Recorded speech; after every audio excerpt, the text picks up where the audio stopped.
Minha melhor amiga roubou o meu padrasto da minha mãe e a minha mãe pediu pra eu poder roubar ele de volta. Ela pediu pra mim. Pra poder ficar comigo? É claro que não, porque a gente quer ver o quê? Macho tomando na rabieta. E eu topei. Sabe aquela amiga vizinha, best friend, que estudou com você, que morou na mesma rua que você, que brincou com você, que cresceu com você, que roubou o marido da sua mãe pra você? Era essa best friend. Vivia na minha casa. Gente, dá problema. Dá problema. A minha mãe se separou do meu pai quando eu tava mais ou menos ali com os meus 10 anos. Isso a minha amiga já vivia dentro da minha casa, mas ela tinha acho que 13. Então, assim, nunca aconteceu nada entre ela e meu pai que eu saiba. E aí, passou alguns anos, quando eu estava com os meus 17 anos, a minha mãe se casou novamente, né? Arrumou um marido novo, não sei o quê, toda aquela história. Eu gostava muito dela, foi tudo muito rápido. Do nada, quando eu vi, pisquei assim, o homem já tava morando lá em casa. Só que até aí tudo ótimo, o problema da minha mãe, já tava com meus 17 anos, focada ali em fazer uma faculdade pra poder ser alguém na vida. Eu morava numa cidade muito pequena. E minha amiga seguia ali comigo do mesmo jeito. Até que foi passando os tempos, tinha 2 anos que a minha mãe estava com o meu padrasto, eu estudando pro pré-vestibular. Chego em casa, a minha mãe está quebrando a casa toda, uma gritaria, e como daqui, grita daqui, faz isso. E eu entrei em casa, quando eu entrei, minha mãe puxando a minha melhor amiga pelos cabelos, ela simplesmente pegou o meu padrasto na cama com a minha best friend forever.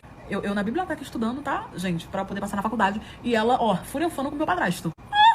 Mãozinha aqui como se vocês pudessem ver. Aí, ao invés de fazer o que eu fiz aqui. Enfim, toda aquela riburiça, chega os vizinhos tudo separando e briga daqui. E aí virou o comentário da cidade, que a gente morava em cidade pequena. Então todo mundo sabia da vida de todo mundo. Minha mãe botou ele pra fora porque ela não aceitou. Passou mais ou menos 2 semanas e estava meu padrasto de novo dentro de casa, porque minha mãe lustrou o chifre, não aceitou, durou só 2 semanas. Só que aí o meu padrasto jurou que nunca mais ia fazer, que foi um erro, não sei o que. Eu não falava mais com a minha amiga, né? A gente discutiu. Ela parou de ir na minha casa, eu parei de conversar com ela, porque ela pegou meu padrasto, magoou minha mãe. Quando eu menos esperei, minha mãe perdoou ele tava lá, e aí ele começou a ter uns comportamentos meio estranhos. Começou a dar perdido da minha mãe, começou a voltar tarde pra casa, começou a dormir fora. E eu, até que a minha mãe simplesmente veio chorando, falando pra mim que o meu padrasto tinha saído de casa. Eu tinha acabado de chegar em casa, do trabalho, tava trabalhando, e minha mãe falou, olha, ele saiu de casa, foi embora, porque ele foi morar com a sua ex-amiga. Meu padrasto foi morar com a minha melhor amiga, do Neida. Alugou uma casa e foi morar com ela. Ele só ficou ali em casa o tempo que ele tava alugando a casa. E aí a minha mãe sentou comigo e me pediu uma coisa que eu nunca pensei que ela ia me pedir. Ela me pediu pra poder roubar ele de volta. Curte, comenta, parte dos poderes da blogueira.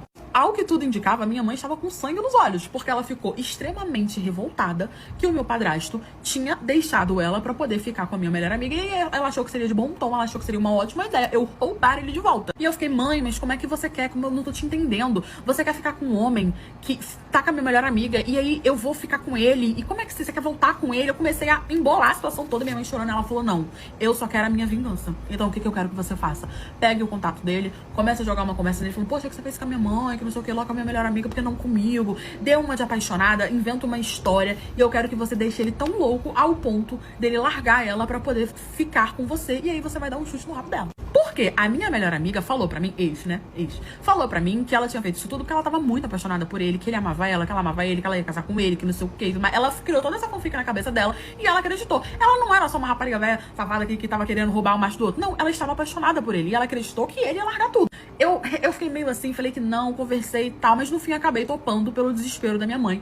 Peguei o número dele e mandei mensagem. Falei, olha, eu estou revoltada com o que você fez. E aí ele achou que era por eu ter traído minha mãe, ele ter traído a minha mãe. Então eu falei, não. Ele logo me respondeu. Eu falei, não, não é por isso. O que ela tem que eu não tenho? Por que você olhou pra ela e não olhou pra mim? Eu já te dei confiança diversas vezes e você nunca nem quis ficar comigo, que não sei o quê. E aí ele ficou meio assustado, ficou um tempo sem responder. Ele falou que nunca tinha percebido, que não foi a intenção dele, que ele não quis me magoar. E aí eu dei uma de desentendido. Falei, eu sempre fui apaixonada por você. Eu estou muito magoada, eu estava disposta a ficar com você. E aí ele falou pra mim que sempre reparou em mim, mas que ele não achou que eu fosse fazer isso com a minha mãe, por isso que ele nunca fez nada. Eu falei que tava muito magoada, parei de responder ele, falei, vou dar um gelo e vamos ver se ele vem atrás. 2 dias depois ele começou a me mandar mensagem, falando que não parava de pensar em mim, que não parava de pensar no que eu falei, que nós podíamos ter vivido coisas incríveis, ou seja, ele não valia uma nota de R$1. E aí ele começou a jogar um assunto, vamos nos encontrar, que não sei o que eu tô afim, que eu não paro de pensar em você e tudo mais e tal. Eu topei, né, me encontrar com ele, marquei tudo bonitinho, falei com a minha mãe, e aí, a gente faz o que agora? Ela falou, agora você vai mandar mensagem pra sua melhor amiga, manda toda a conversa e manda o local que você marcou com ele, que nós vamos só pra poder ver o barraco. Eu mandei tudo pra ela ficou extremamente ofendida, falando, não acredito que ele fez isso comigo, porque ela achou que ela seria a Rã-Pimenta de Ouro, que ele ia trair minha mãe, mas que com ela seria diferente. Ela ficou revoltada. No fim, ela foi no encontro, que era pra eu ir, chegou lá, minha filha, ela já chegou estapeando ele, que aí minha mãe chegou estapeando junto, eu cheguei estapeando junto, o homem apanhou de 3, no fim ele foi embora dali mais roxo que não sei o que. Ela se separou dele porque ficou ofendíssima, não aceitou o chifre também, e no fim ele teve que se mudar da cidade, que ele ficou tão mal falado por todo mundo que ele desistiu de morar ali.